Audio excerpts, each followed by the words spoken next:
Startup India, Stand-Up India finally takes off. Xiaomi could only sell 70 million of its devices. Nintendo's first smartphone game is finally coming out. And try backlashes Facebook for overestimating support for free basics. It's Sunday, the January 17, and this is the very first episode of the Bulletin, powered by Ambrain India. Hey there, it's Prakhar. PM Modi's big push to establish India as a startup hub, Startup India, Stand-Up India, finally happened yesterday, and there were a lot of announcements. Let's take a look. Startups for long have been expecting a more lenient tax and overall regulatory regime. Well, Finance Minister Arun Jaitley assured of announcing a friendlier taxation policy for startups in the coming budget.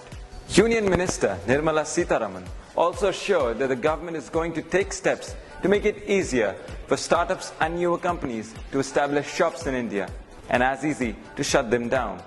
Well, we'll have to see in the coming budget as to how these policies are actually implemented. SoftBank CEO Masayoshi Son talked about how he sees the current information revolution evolving to be 100 times of the last century's industrial revolution. Son also talked about his company's future investment strategies and gave out an important message to the heavily funded startups. Quote, "They shouldn't think that just due to investments they are already big fish." Coming to Xiaomi, the Chinese upstart, which is also the world's second most valued tech startup, these valuations, failed to reach its sales target as anticipated.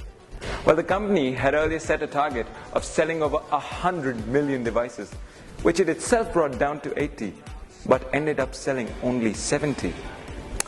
Although it does mean a jump from previous year's sales by 15%, which is good.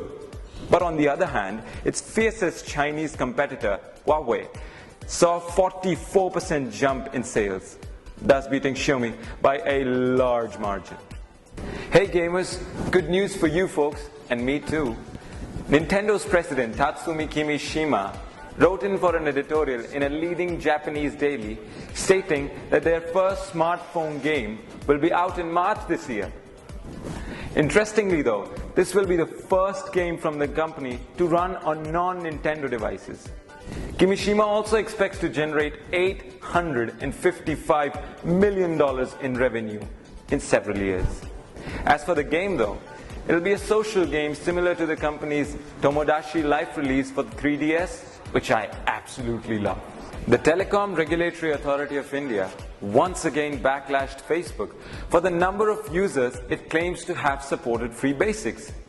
TRAI says that the 9.1 million users that Facebook claims are hard to justify, since the regulator never really received that many requests.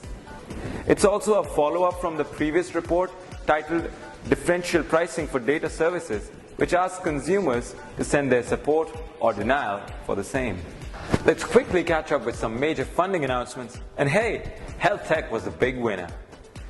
Health tech startup Remedio raised an undisclosed Series B led by Cypher Plexus Capital Advisors. Remedio's vision is to bring to the market ophthalmic devices which are affordable and are aimed at tackling blindness in resource-starved situations. Zocta, which is an integrated healthcare aggregator platform, recently grabbed an undisclosed amount from the Times Group. Zocta aggregates home health, telehealth, remote patient monitoring services targeted at post-acute, chronic, and terminal patients. Care24, another affordable healthcare services provider, secured a $4 million Series A led by CEF Partners. This startup aims to ensure personal healthcare services within the comforts of your home. Carpooling startup Orahi recently scooped up $450,000 from Indian Angel Network.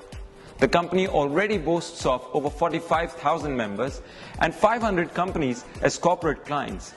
Though it'll be interesting to see how Orahi fares up with the likes of Uber and Ola, who have already started their carpooling services. Intercity cab aggregator Rhoda has landed up a $240,000 from Unicorn India Ventures. Though it'll be interesting to see how Rhoda stacks up against its numerous competitors in this complex intercity cab aggregation field. Artificial intelligence startup Snapshopper, which was also a TP Pitch of Bangalore finalist, has secured an undisclosed amount led by former Flipkart CTO Amod Malviya. The startup has developed some new, interesting visual search and recognition products that help improve the overall user experience. So folks, this was it for the very first episode of The Bulletin. The Bulletin airs Thursdays and Sundays on the Tech Portal every week, so stay tuned. Ta-da!